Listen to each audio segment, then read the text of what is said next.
Sir నమస్కారం sir. నమస్తే అండి. సార్ మెగా ఫ్యామిలీకి అండ్ అల్లు ఫ్యామిలీకి మధ్య ఇంకా దూరం అలాగే ఉంది అన్న అంశం మరోసారి తెరపైకొచ్చింది సార్. అంటే ఇక్కడ కొన్ని ఇష్యూస్ జరిగాయి. మన పవన్ కళ్యాణ్ గారి చిన్న కుమారుడు మార్క్ శంకర్ రీసెంట్‌గా చిన్న ప్రమాదం జరిగి గాయాల పాలవడం చూసాం. దానిపైన అల్లు అర్జున్ గారు ఎటువంటి స్పందన ఇవ్వలేదు.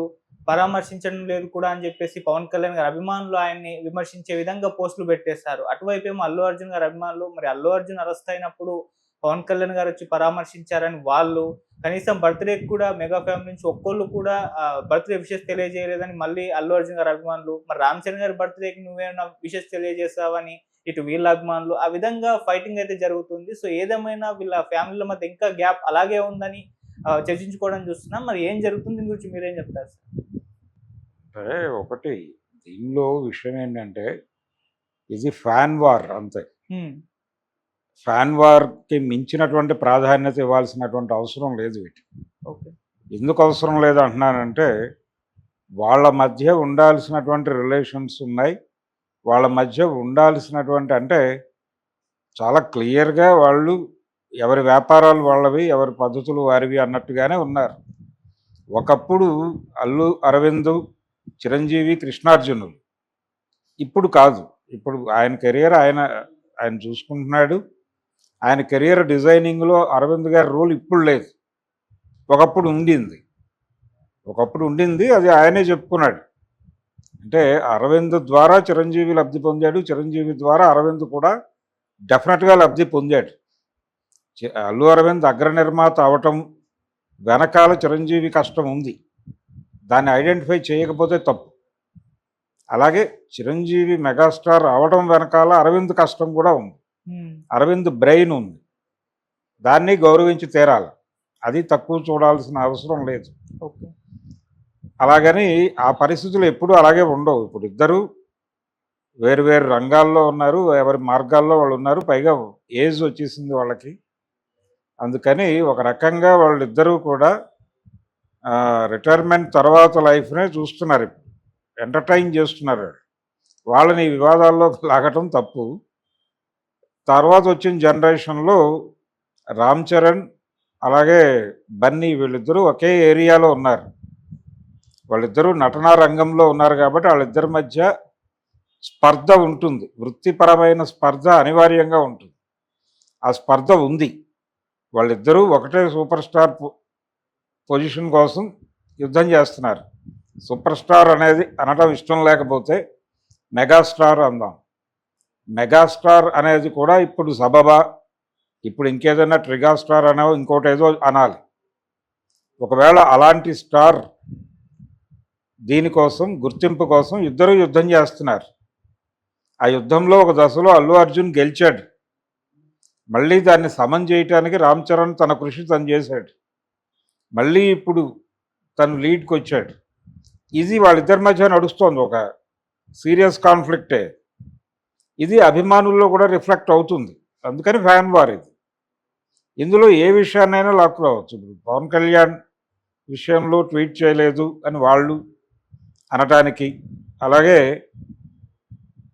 బర్త్డేకి మీరు విషెస్ చెప్పారా అంటే ఇప్పుడు ఈ బర్త్డే కాదు కానీ లాస్ట్ బర్త్డేకి చిరంజీవి గారు వెళ్ళి సతీ సమేతంగా ఆశీర్వదించి వచ్చిన వీడియోలు చూసాంగా మనం.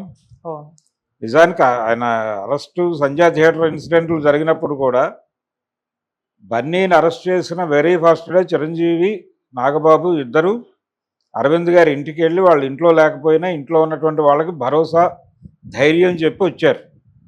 దాన్ని కాదని ఎవరు అనలేరు కదా. కళ్ళ ముందు కనిపించిన విషయం అది. దాంతో పాటు ఆ రెండో రోజు అతను జైలు నుంచి వచ్చిన తర్వాత చిరంజీవి గారి సతీమణి వెళ్ళి మాట్లాడి వచ్చింది అతనితో.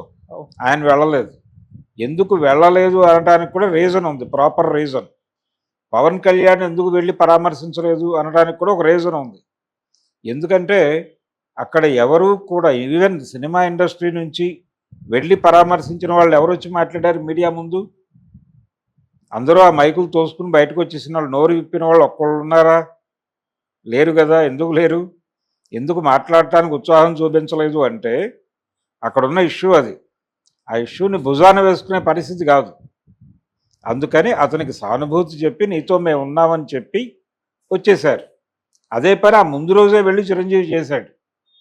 ఆ రోజు కూడా తన వైఫ్ వెళ్ళింది అక్కడికి. వెళ్ళి ఆవిడ వాళ్ళు బంధువులే కావచ్చు గాక, కానీ ఆవిడ చిరంజీవి గారి సతీమణే కదా ఇప్పుడు ప్రస్తుతం. అల్లు రామలింగ గారి కూతురు కంటే కూడా చిరంజీవి సతీమణే. అందుకని ఖచ్చితంగా వాళ్ళ మధ్య ఉండాల్సిన రిలేషన్స్ ఉన్నాయి. ఫ్యామిలీ పరమైన డిస్ప్యూట్స్ ఉన్నాయని నేనైతే అనుకోవడం లేదు. కాకపోతే వృత్తిపరమైన స్పర్ధ ఉంది. ఆ స్పర్ధ అభిమానుల్లో రిఫ్లెక్ట్ అవుతుంది. గతంలో నేను చాలాసార్లు చెప్పానంటే, రామారావు నాగేశ్వరరావులు కలిసి సినిమాలు చేసేటప్పుడు కూడా వాళ్ళ అభిమానుల మధ్య ఘర్షణ ఉండేది బయట. అలాగే సినిమా ఇండస్ట్రీలో ఒక కొత్త హీరో రైజ్ అవుతున్నాడంటే అతను ఏ పొజిషన్కి రాబోతున్నాడో ఆ పొజిషన్లో అప్పటికే ఉన్న హీరో తాలూకా అభిమానులు ఈ కుర్ర హీరో అభిమానుల మీద దాడులు చేయటం కూడా మనకు తెలుసు, చూసాం అది. కాబట్టి ఇది ఫ్యాన్ కాన్ఫ్లిక్టే, అంతకుమించి ఫ్యామిలీ కాన్ఫ్లిక్ట్ అని నేనైతే అనుకోవడం లేదు. వాళ్ళ కుటుంబాలు ఉండాల్సిన పద్ధతిలోనే ఉన్నాయి, ఎవరి పద్ధతిలో వాళ్ళు ఉన్నారు. పవన్ కళ్యాణ్ మంత్రి అయినప్పుడు అరవింద్ గారి సారథ్యంలోనే ఇక్కడి నుంచి ఒక నిర్మాతల బృందం వెళ్ళి ఆయన అభినందించి వచ్చారు.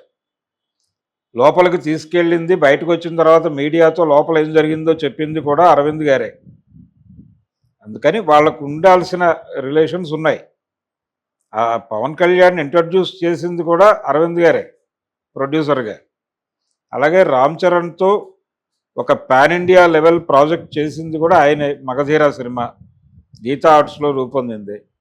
నిజానికి చిరంజీవి గారి 150వ సినిమా కూడా గీతా ఆర్ట్స్లో జరగాలి, జరగలేదు. అందరివాడు అనేది ఆ బ్యానర్లో ఆయన చివరి సినిమాగా మారిపోయింది. ఫర్దర్గా ఆయన గీతా ఆర్ట్స్లో సినిమా చేస్తాడేమో తెలియదు, చేసే ఛాన్స్ ఉందని చెప్తున్నాడు ఆయన. బాలకృష్ణ చిరంజీవి ఇద్దరిని పెట్టి ఒక సినిమా తీయాలని కోరుకుందని కూడా ఆ మధ్య ఒక మీటింగ్లో అన్నాడు ఆయన, అరవింద్ గారు. అది అవుతుందా లేదా అనేది కాదు, కానీ ఆయన అడపాదడపా చిరంజీవితో సినిమా చేయాలి అనే అభిప్రాయం అయితే ప్రకటిస్తూనే ఉన్నాడు. ఓకే, కాదని అనలేదు ఆయన ఎప్పుడు. నో, వాళ్ళు వేరు మేము వేరు అని ఎప్పుడూ మాట్లాడలేదు. సో ఆ రిలేషన్ ఉంది. అలాగే అరవింద్ గారి అబ్బాయి అర్జున్, తను సంజయ్ థియేటర్ క్రైసిస్ వచ్చిన తర్వాత ఆయన వీళ్ళు ఇంటికి వచ్చి పరామర్శించలేదు, కానీ ఈయన వెళ్ళి అక్కడ టిఫిన్ చేసి వచ్చాడు. భోజనమో టిఫిన్ ఏదో చేసి వచ్చాడు వాళ్ళ ఇంటికి వెళ్ళి. లంచ్కే వెళ్ళినట్టున్నాడు. అవును. వాళ్ళు లంచ్కి పిలిచారు. అప్పుడు కూడా బయటకు వచ్చి